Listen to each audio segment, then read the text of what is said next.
Hi, this is Cheryl with Weichert Realtors, the web agency.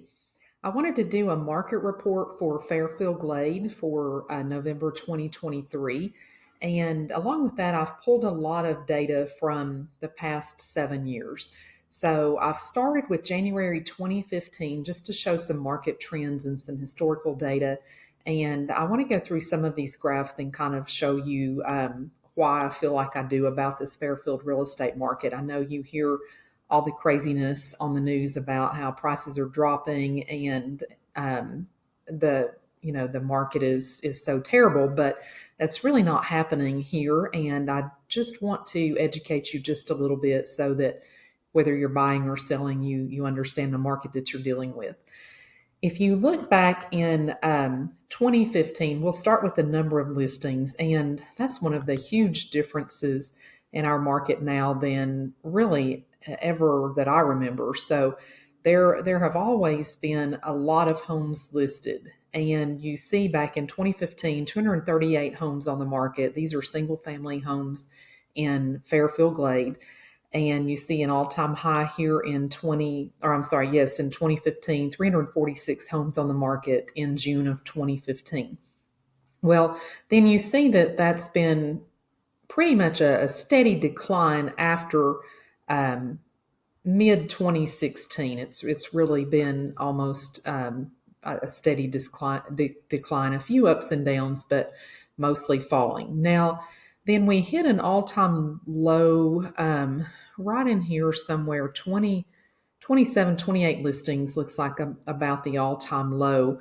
We're up some now to 69. So, if you look at 2021, 2022, yeah, it looks like there really are a lot more homes on the market, and there are. I mean, there are three times as many as there were at our all-time low, but that was just, if you took out those 2 years were really just kind of an anomaly.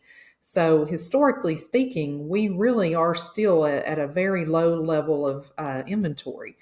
Now, the number of houses that are sold each month, that's not changed all that much. Back in 2015, there were 20 houses sold. But what really got crazy was here at the end of 2020, going all the way through 2021 and most of 2022, where there just wasn't any inventory. We were selling everything that was listed in just a matter of days. And so again, if you took those couple of years out of the picture, we're still in a market where the number of listings versus the number of sales is still pretty steady. We've got 69 listings and 23 sold in November. So not a lot of inventory to pick from. Most things are still selling. They're not sitting on the market for a long time. And then let's look at price trend. This one is kind of crazy to think about. So the median price of a home in 2015 was $183,500. That's January of 2015, 183.5. And again, some ups and downs, but a pretty steady incline in the median price. So the end of November 2023, the median price is $374,900, and that just seems crazy to me. But you see that even with all this talk of interest rates being high and prices falling, our prices really haven't fallen all that much. There have been a few months where we've had a little bit of a price increase, but overall, do you see this positive trend on this graph? So prices are continuing to rise, and they have been really ever since 20 well, after the market crashed in 2008, so probably 2011 or so, the prices have just continued to go up. And I don't see anything changing there because the inventory levels are so low. So it's just the law of supply and demand.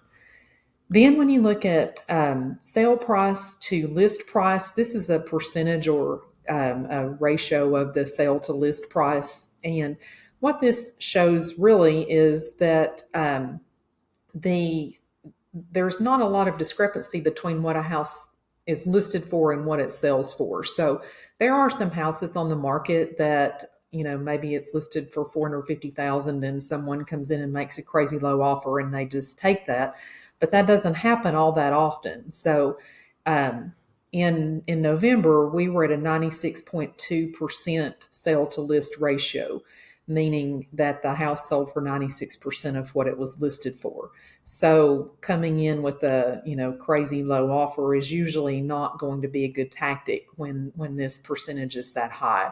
Now look back in 2021 though, we were at 99.6%. So that means everything was selling for basically what it was listed for. And that's an average. So that means that some things sold for a little bit less than it was listed for, and there were some things that sold for more than it was listed for, but that's an average. And days on the market. Now, I remember a time where we wouldn't take a listing for less than a year. And then back in 2021, 2022, if you couldn't sell it in 60 days, something was wrong. So we did again have these couple of crazy years in here, but look how low really we still are historically. So at the end of November, the median days on the market was 29. That's still a really low number of days on the market, historically speaking. Back here at our all-time high, we were at 181 days on the market. So really, we still are very low. We're in a better situation than we were a year and a half ago, but we still are on the market for just a small number of days, meaning that if you're ready to buy when something comes on the market, you don't have 2 months to think about it. It's going to be sold in an average of 29 days. And then months of inventory. This has always been a marker of how strong the market is, whether it's a buyer's market or seller's market or a normal market. So a normal market is considered to be 5 to 7 months worth of inventory.